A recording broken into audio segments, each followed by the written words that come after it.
Gördüm men şol gün, diledim ikbalımdan. Sen menin şirin arzum, ayrılma menin yanımdan. Gözlerine bakanda dünyanı men unudayan, senin ışkın oduna yanıp yanıp lovlayan. Sen menin baharım, yüreğimin sultanı, sözlerin şirin şeker, sensin canın dermanı.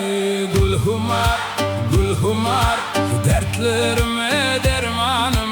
Gülhumar, gülhumar, sensin benim armanım. Yüreğimi sana verdim, dermanım bol. Gülhumar, bu dünyada menin dine baktım bol. Gülhumar,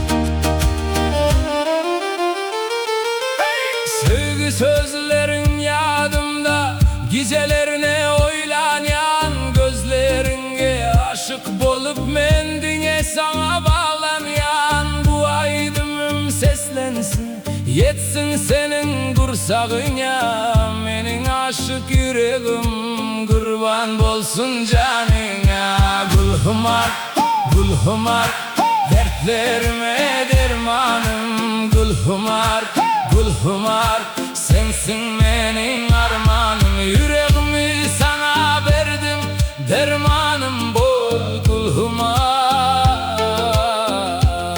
bu dünyada menin dine baktım